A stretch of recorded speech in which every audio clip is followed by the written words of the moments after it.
Hello students, so we met again. Hope you all are fit and well. I'm also very good. Students, हम लोगों ने 9th class के सारे chapters अच्छे से कवर अप कर लिए. होप आपको मेरा पढ़ाया हुआ समझ में आ रहा होगा, कोई दिक्कत नहीं आती है. देखो, कभी कभार लेक्चर देने वक्त बच्चा हर चीज को ग्रेस्प नहीं कर पाता है कि मैंने जो बोला आपको समझ में आया. आप मेरे लेक्चर्स को ध्यान से सुनिए, जो मैं लिखाती हूं उसे लिखिए. थोड़ा सा टेक्स्ट बुक, वैसे तो क्या है, जो मैंने पढ़ाया ना बहुत सफिशिएंट है, आपको बुक खोलने की जरूरत ही नहीं है. आप बिल्कुल भरोसा करके एग्जाम दीजिए, definitely you are gonna to get the good marks. उसके बाद समरी को पढ़ लीजिए. कुछ स्पेशल फैक्ट्स अगर आप अपने आंसर्स के बीच में ऐड कर देंगे तो आपको क्या होगा, बहुत बेनिफिट होगा. आपके जो वेटेज होगा, जो प्रेजेंटेशन होगा ना आंसर्स का, वो क्या हो जाएगा, बढ़ जाएगा. ठीक है स्टूडेंट्स, तो 9th क्लास के सारे चैप्टर्स हो गए थे. जैसे सेल हो गया था, टिश्यू हो गया था, why do we fall ill, improvement in natural food resources, और ये नेचुरल रिसोर्सेस वाला चैप्टर हमने क्या है, कंप्लीट करवा लिया था. तो आज हम क्या करेंगे, 10th क्लास के टॉपिक स्टार्ट करेंगे. हम लोग क्या कर रहे हैं, 9th के स्टैंडर्ड हो चुका है, अब हम 10th स्टैंडर्ड में आए हैं. 10th स्टैंडर्ड के हम लोग सारे चैप्टर्स को क्या करेंगे, स्टडी करेंगे. उसमें पहला चैप्टर हम लोग क्या पढ़ने वाले हैं, पहला मैं बहुत सिंपल सा उठा रही हूं, ये 9th क्लास से ही रिलेटेड है, उसका मैनेजमेंट नहीं. चैप्टर का नाम है आर एनवायरमेंट. वही चीजें बार बार घूमेंगी जो आप अभी पढ़ के आए हो. तो उससे क्या होगा, आपके दिमाग में फ्रेश रहेगा ना, तो पहले चैप्टर में आपको वही चीज रिवाइज हो जाएगी और फ्रेशनेस फील होगी. चैप्टर क्या बहुत इजी है. फिर धीरे धीरे हम और ज्यादा भारी चैप्टर्स को उठाएंगे, क्योंकि स्टैंडर्ड अब बढ़ चुका है, तो चैप्टर्स का वेटेज भी उतना क्या है, बढ़ता जा रहा है. ठीक है,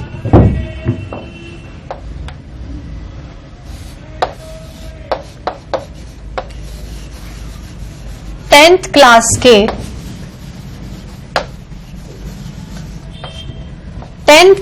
के चैप्टर्स हम लोग पढ़ने वाले हैं. ठीक है स्टूडेंट्स, 10th क्लास के चैप्टर्स में क्या है, देखो पहला चैप्टर क्या पढ़ने वाले हैं. देखो हेडिंग क्या डालेंगे, पहले चैप्टर की हेडिंग का नाम है, जो चैप्टर नंबर 1 हम लोग उठा रहे हैं वो क्या है, चैप्टर नंबर 1 का नाम क्या है, आर एनवायरमेंट. आर एनवायरमेंट, जो पहली यूनिट अपन उठा रहे हैं, आर एनवायरमेंट. एनवायरमेंट मतलब मुझे मेरे आसपास क्या नजर आता है, वही चीजें क्या पढ़नी है, इसमें पढ़नी है. स्टूडेंट देखना, अभी जो चैप्टर छोड़ा है ना, सारी चीजें क्या हो रही है, इसी में ही घूमती जाएंगी. ठीक है, इसको थोड़ा सा अपन क्या करते हैं, इसको सजा लेते हैं, क्योंकि नया चैप्टर है ना स्टूडेंट्स. ठीक है, आर एनवायरमेंट. मुझे एक बात बताओ, क्या समझते हो आप. अब आप बोलोगे कि मैम आप तो हमेशा कंटेंट्स लिखाती हो. अपन हमेशा क्या करते हैं, कंटेंट्स लिखाते हैं, तो अपन इसमें भी क्या पढ़ेंगे, कंटेंट्स पढ़ेंगे. अपन क्या क्या कंटेंट्स पढ़ने वाले हैं, चलिए लिखते हैं.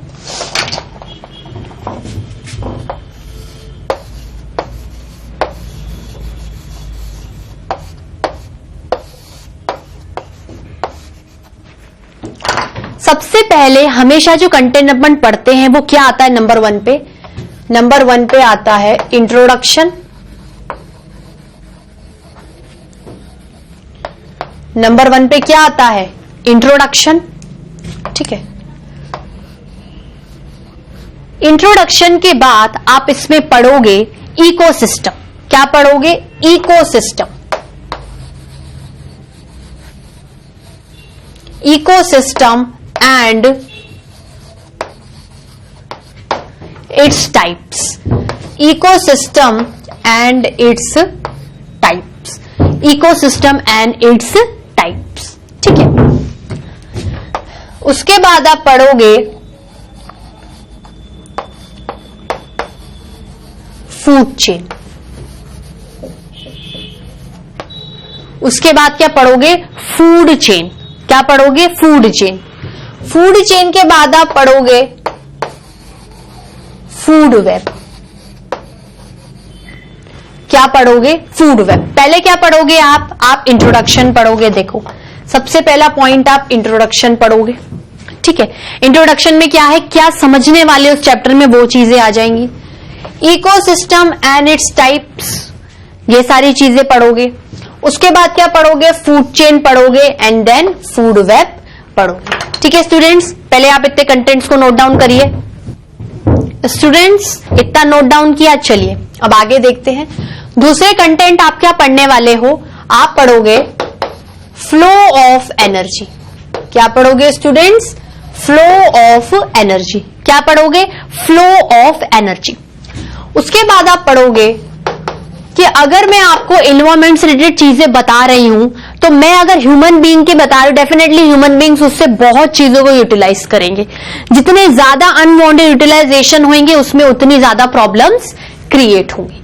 ठीक है, तो हम लोग दूसरा क्या पढ़ने वाले हैं, एनवायरमेंट प्रॉब्लम्स। Environment problem. एक और कंटेंट है ओजोन लेयर डिप्लीशन, वो वैसे नए सिरे से कंटेंट नहीं लिखाऊंगी, मैं क्या करूंगी आपको इन्वायरमेंट प्रॉब्लम्स में ही बता दूंगी। तो ये क्या है स्टूडेंट्स, आपके कंटेंट्स है। कितने कंटेंट हो गए, first, second, third, fourth, fifth, sixth, 3 main headings में आपको ये चैप्टर क्या करना है, पढ़ना है। तो हम क्या करते हैं, सबसे पहले पहला हेडिंग उठाते हैं। पहला हेडिंग क्या है स्टूडेंट्स, पहला हेडिंग है इंट्रोडक्शन। पहला क्या हेडिंग है, इंट्रो। पहला क्या हेडिंग है, इंट्रोडक्शन। ठीक है, क्या हेडिंग हुआ, इंट्रोडक्शन। मुझे एक बात बताओ, क्या समझते हो आप अपने इन्वायरमेंट से। इन्वायरमेंट मतलब जो भी मुझे आसपास चीजें नजर आ रही हैं। क्या नजर आ रहा है, चलो मैं बाहर निकली, मैंने देखा मुझे आसमान दिख रहा है, मुझे एयर महसूस हो रही है, विंड चल रही है, मुझे सनलाइट हो गई है, यहाँ का टेम्परेचर गर्म है ठंडा है मुझे महसूस हो रहा है, रेनफॉल हो गई है, मैं रेन को महसूस कर सकती हूँ, कोल्ड ब्रीज चल रही है, तेजी से हवा आई, साइक्लोन्स आए, स्टॉर्म आए, मैंने महसूस किया।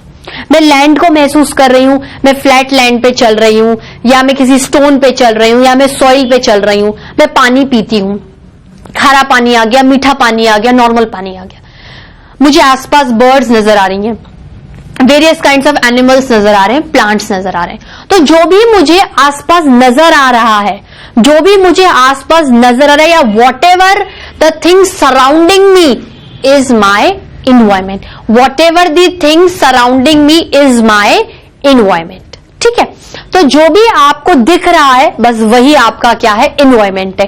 जो चीज आपको सराउंड करके बैठी हुई और कहीं ना कहीं डायरेक्टली या इनडायरेक्टली आपकी एक्टिविटीज को इन्फ्लुएंस कर रही है। इन्फ्लुएंस मतलब या तो वो एक्टिविटीज बहुत अच्छी हो जाएंगी या होंगी ही नहीं। ठीक है, तो what ever the things surrounding us is are environment. ठीक है, तो क्या लिखूंगी इसमें,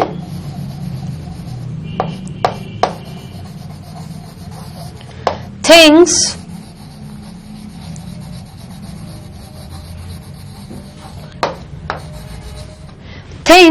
surrounding us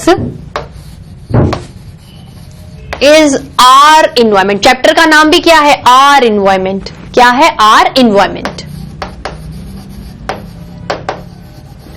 our environment। ठीक है, things surrounding us is our environment। अब कौन सी थिंग्स घेर के बैठी हुई है उनका नाम लिखना भी तो जरूरी है। ठीक है स्टूडेंट्स, लिखें।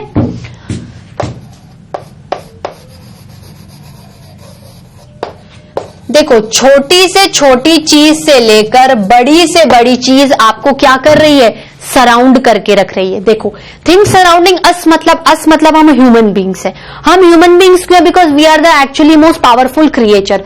अगर हम किसी चीज को देख रहे हैं, किसी चीज को महसूस कर रहे हैं, तो हम अपनी नॉलेज को क्या कर सकते हैं, इंटरप्रेट कर सकते हैं। तो किसी न किसी साइंटिस्ट ने, किसी न किसी पर्सन ने इन चीजों को देखा होगा, समझा होगा, इंटरप्रेट किया होगा, उसके बाद ही तो बुक्स में डाला, तभी तो हम पढ़ रहे हैं। चैप्टर्स क्यों पढ़ रहे हैं, हमें क्या पता एयर कैसे क्लाइमेट कंट्रोल कर रही है, दुनिया भर की चीजें कर रही है, लेकिन हम क्या है, पावरफुल क्रिएचर्स हैं, हम ह्यूमन बींग्स हैं, हमारे पास टॉप मोस्ट ब्रेन है, हम हर चीज को इंटरप्रेट करके उसकी नॉलेज को क्या कर लेते हैं, ले लेते हैं। तो कौन सी चीजें, थिंग्स रेंजिंग फ्रॉम माइक्रो मतलब ऐसी चीजें भी आसपास होंगी जो नजर ही नहीं आएंगी, टू मैक्रो, ऐसी चीजें जो बड़ी इजीली नजर आ जाएंगी। तो things ranging from micro to macro, small size to very big sized,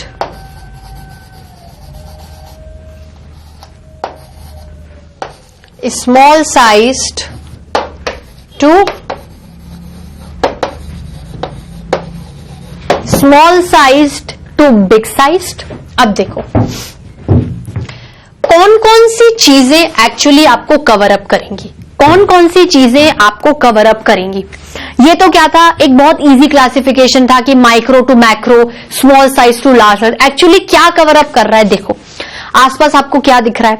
मैंने आपको क्या बताया था, आपको आसपास 3 मेजर कंपोनेंट्स दिखेंगे, एयर, वाटर, सॉइल। उसके साथ आप ये चीजें भी कंसीडर कर सकते, जैसे ह्यूमिडिटी है, जैसे बहुत ज्यादा ह्यूमिड, एक चिपचिपापन महसूस हो रहा है, मतलब वाटर वेपर का कंटेंट क्या एटमॉस्फेयर में ज्यादा है और वो आपको क्या महसूस हो रहा है। टेम्परेचर है, ठीक है, रेनफॉल है, सनलाइट है। तो ये सारी चीजें क्या है, ये आप अपने इन्वायरमेंट की वो कंपोनेंट्स देख रहे हो जो नॉन लिविंग है, एबायोटिक है। उसके अलावा आपको क्या नजर आएंगे, छोटे प्लांट से लेके बिग ट्रीज, ग्रासेस, और एनिमल्स में छोटे छोटे कीड़े, माइक्रो ऑर्गेनिज्म से लेके बिग साइज्ड एनिमल जैसे लॉयन है, टाइगर है। और हम अपने जैसे तो नहीं, लेकिन अपनी स्पीशीज के जैसे ह्यूमन बींग्स को भी तो आसपास में देखते हैं। मतलब आप अपने इन्वायरमेंट में एक्चुअली देख क्या रहे हो, biotic and abiotic component. Repeat हो रही है ना सारी लाइंस, इसलिए मैंने सबसे पहले ये चैप्टर आपको स्टार्ट करवाया है, ठीक है। अब मैं क्या अचानक भारी चैप्टर स्टार्ट करा दूंगी ना, लाइफ प्रोसेस, हेरिडिटी, एवोल्यूशन, अब बोर हो जाओगे। लेकिन यही चैप्टर कंटिन्यू में चलेगा, जल्दी भी खत्म होगा और इंटरलिंक भी रहेगा। और अभी जस्ट 9 खत्म ही हुई है, तो आपको क्या फ्रेश पढ़ा हुआ है। तो एक तरीके से मान लो कि 9th आपकी 2 टाइम्स रिवाइज हो गई है, ठीक है स्टूडेंट्स। तो क्या है, आपके इन्वायरमेंट में क्या है, आपके इन्वायरमेंट में 2 तरीके के कंपोनेंट्स आते हैं।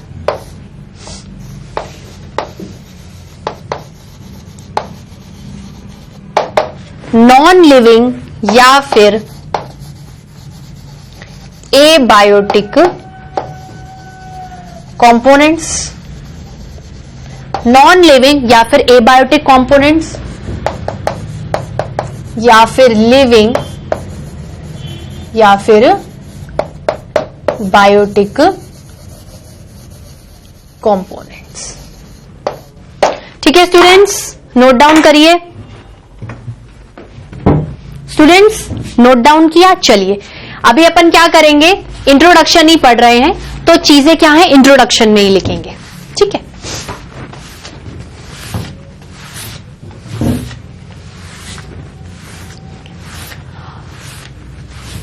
चलो लिखते हैं। अब मैं सारा हटा रही हूं और प्रॉपर इंट्रोडक्शन को ही वापस से लिख के स्टार्ट कराऊंगी, ठीक है। इंट्रोडक्शन अच्छे से समझोगे ना, तभी आगे के कंपोनेंट्स क्या होंगे आप लोगों को समझ में आएंगे, ठीक है। चलो क्या पढ़ रहे थे हम लोग इंट्रोडक्शन पढ़ रहे थे। इसको लिखते हैं वापस से। हम लोग क्या देख रहे थे स्टूडेंट्स, इंट्रोडक्शन।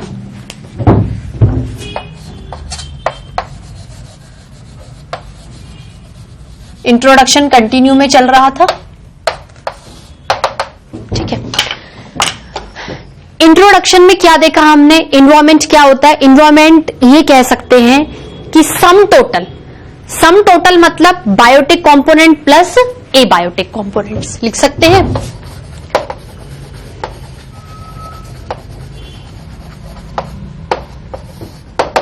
इन्वायरमेंट मतलब biotic plus abiotic components.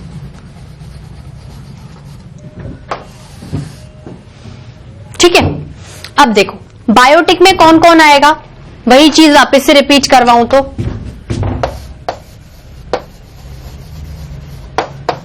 Biotic components या फिर लिविंग।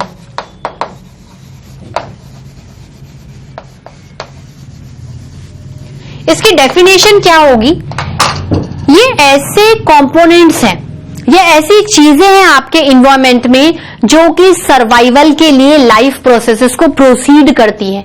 कॉमन लाइफ प्रोसेसेस कौन से हुए, खाना खाना, सांस लेना, ब्लड को सर्कुलेट करना जिससे कि जो हमने खाया है वो सर्कुलेट हो जाए, वेस्ट मटेरियल एक्सक्रीशन के थ्रू निकालना, सोचना नर्वस सिस्टम के थ्रू, मूवमेंट करना मस्कुलर सिस्टम के थ्रू। ठीक है, तो ये क्या है, these components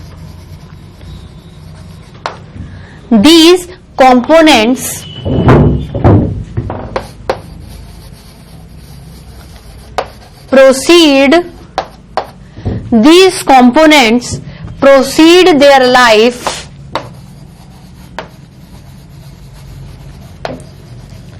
by carry on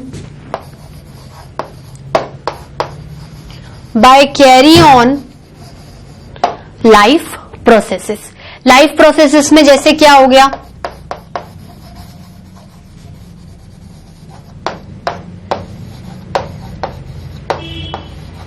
intaking of food, exchange of gases for breathing,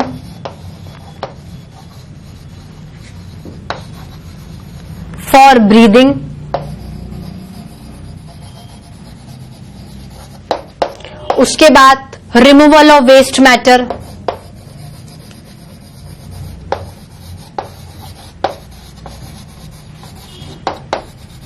ठीक है, मूवमेंट करना, एक जगह दूसरी जगह पे जाना, मूवमेंट। वैसे मूवमेंट तो क्या होता है, एक ही जगह पर होता है, इसको अपन ऐसे ही मूवमेंट एंड लोकोमोशन। मोशन मतलब मोशन करना, आगे बढ़ना, कुछ मूवेबल चीज आपको नजर आएगी, locomotion and movement, sorry movement and locomotion. मैं बोल रही थी इसलिए ऐसे लिख गई थी, मूवमेंट एंड लोकोमोशन। ये सारी चीजें आपके बायोटिक कंपोनेंट्स करेंगे। अब बायोटिक कंपोनेंट्स होते कौन से हैं वो लिखते हैं स्टूडेंट्स।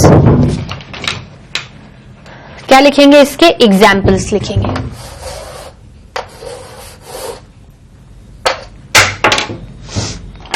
क्या लिखेंगे स्टूडेंट्स, एग्जाम्पल्स लिखेंगे।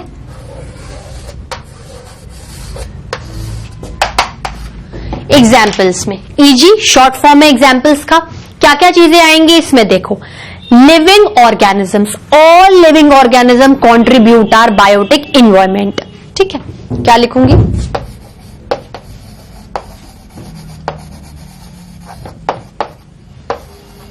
All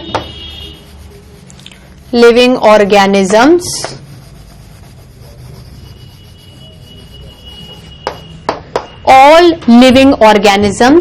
contribute biotic components।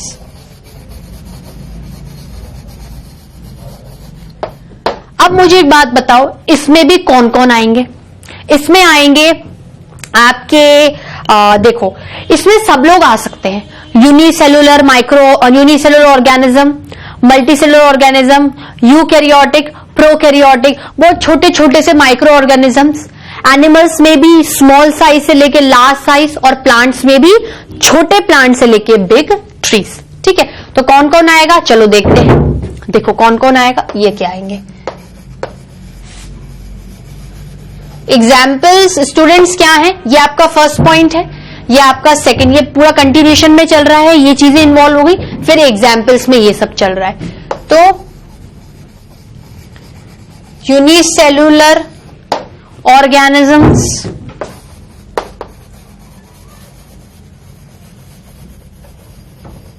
Multicellular organisms, और कौन कौन से आएंगे,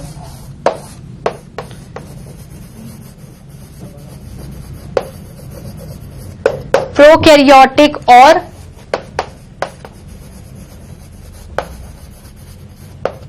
यूकैरियोटिक ऑर्गेनिजम्स,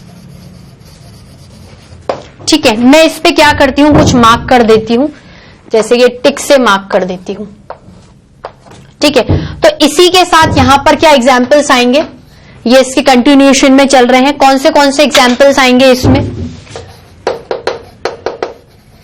लिविंग ऑर्गेनिजम्स में, और कौन कौन से एग्जाम्पल्स आ सकते हैं, आपके प्लांट्स और एनिमल्स। कौन कौन आएंगे, प्लांट्स और एनिमल्स, प्लांट्स और एनिमल्स। प्लांट्स में भी कौन आएंगे, small plants to big sized trees, big sized trees. Animals में कौन से आएंगे? वही छोटे छोटों से लेकर बड़े बड़े। स्मॉल साइज्ड टू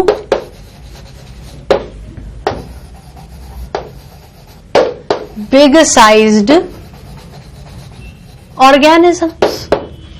और एक और कैटेगरी है माइक्रो ऑर्गेनिजम्स, जो कि इतने छोटे हैं कि नजर ही नहीं आ रहे हैं, फिर भी वो लाइफ प्रोसेसेस करते हैं, इसलिए लिविंग कंपोनेंट्स शो करते हैं।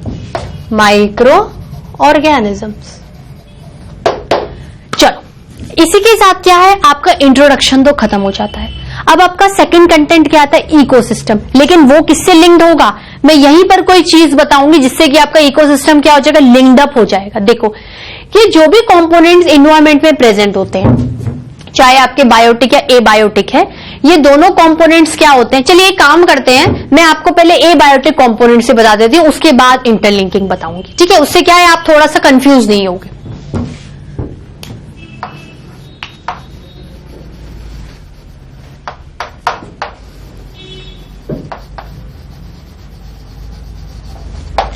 Abiotic component. एबायोटिक कंपोनेंट्स क्या है? नॉन लिविंग कंपोनेंट्स, जो कि ऐसे लाइफ प्रोसेसेस को प्रोसीड नहीं करते, इनमें ऐसे लाइफ प्रोसेसेस नहीं देखे जाते हैं। ये क्या होते हैं?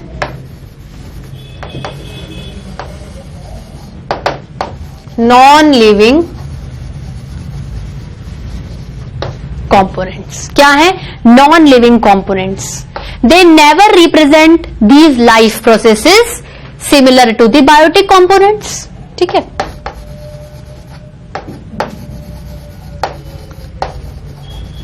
दे never show life processes of biotic environment. अगर ये बायोटिक इन्वायरमेंट की तरह शो होते तो एबायोटिक में नहीं काउंट होते। तो they never show life processes of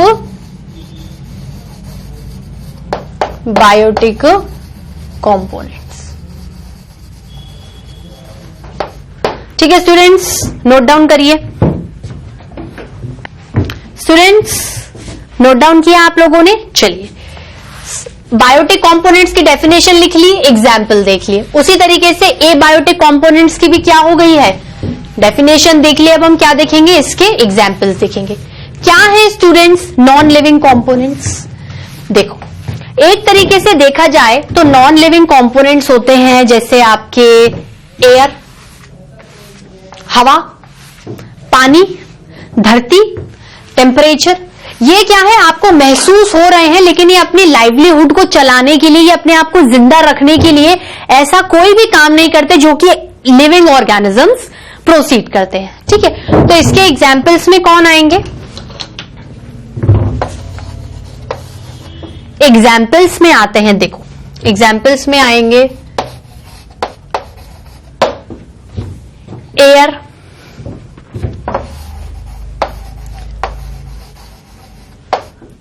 water, land,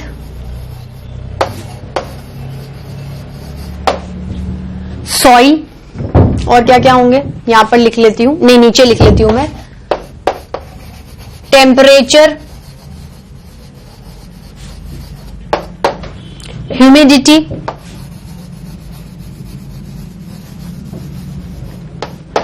particular किसी एरिया का क्लाइमेट, ठीक है, या फिर रेनफॉल, कुछ भी ले लो आप। तो अब इनका क्या है, इनको डीप में तो पढ़ना नहीं है, शॉर्ट शॉर्ट इंट्रोडक्शन लेंगे तो क्या आएगा, देखो क्या आएगा स्टूडेंट्स। एयर क्या है? Mixture of gases. एयर क्या होती है? Mixture of gases. ठीक है, ये क्या कंट्रीब्यूट करती है? एटमॉस्फेयर। ये क्या कंट्रीब्यूट करता है? एटमॉस्फेयर। क्या कंट्रीब्यूट करता है? एटमॉस्फेयर। अर्थ का वो हिस्सा जो एयर से कवर अप होता है वो एटमॉस्फेयर होता है। ठीक है, वाटर क्या होता है? हाइड्रोस्फेयर। अर्थ का वो हिस्सा जो वाटर से घिरा हुआ है क्या है? हाइड्रोस्फीयर है। क्या है स्टूडेंट्स? हाइड्रोस्फीयर।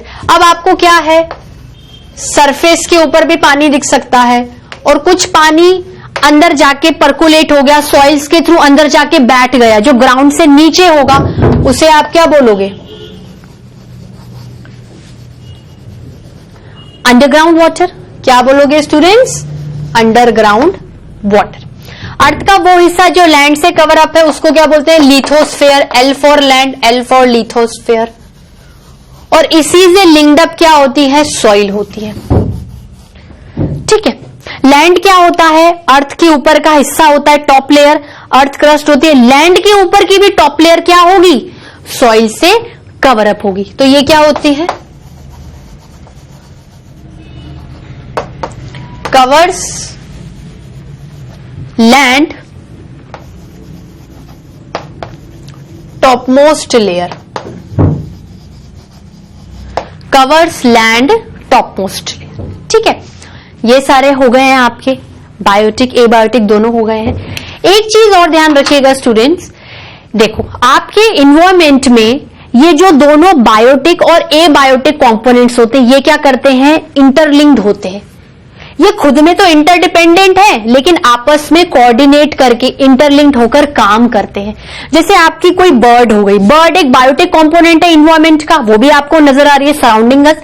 वो क्या कर रही है? एयर के मजे भी ले रही है, पानी भी पी रही है, रेनफॉल भी झेल रही है। मतलब कहीं ना कहीं जो बायोटिक कंपोनेंट बर्ड है वो एनवायरमेंट के एबायोटिक कंपोनेंट के साथ इंटरैक्ट कर रही है। बर्ड अपना इंडिपेंडेंट रहती है, ये चीजें भी अपना इंडिपेंडेंट रहते हैं लेकिन इंटरलिंक्ड भी करते हैं। ठीक है, तो ये मान लीजिए कि वो प्रोसेस, देखो चलो प्रोसेस तो नहीं होगा, अपन ये कह सकते हैं कि ऐसा एरिया या एक ऐसा सिस्टम, सिस्टम क्या होता है? System is made up of so many component.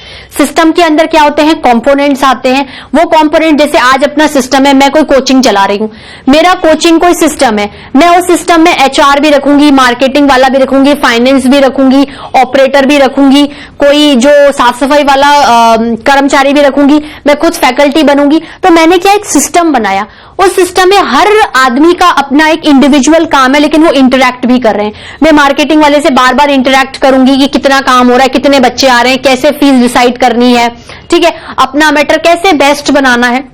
That means environment के अंदर भी अगर बहुत सारे कंपोनेंट्स हैं और वो इंटरलिंक्ड होकर काम कर रहे हैं तो वो एक सिस्टम बनाते हैं। उस सिस्टम को बोलते हैं इकोसिस्टम। मतलब ecosystem actually is a part of environment itself in which the biotic and abiotic components interlinked और या work, coordinate, cooperate with each other। ठीक है, तो मैं आपको क्या है इकोसिस्टम तो नेक्स्ट लेक्चर में बताऊंगी, लेकिन मैं आपको क्या है एक हिंट दे देती हूं जिससे कि जब हम इकोसिस्टम पढ़ेंगे तो आपको बात क्या है रिवाइज हो जाएगी। यहां के बाद यहां करेंगे, मतलब बायोटिक and abiotic components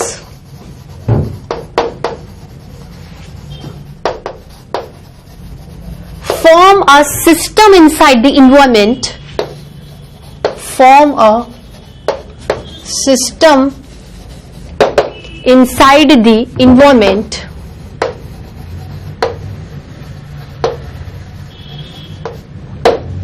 ठीक है, फिर क्या लिखूंगी?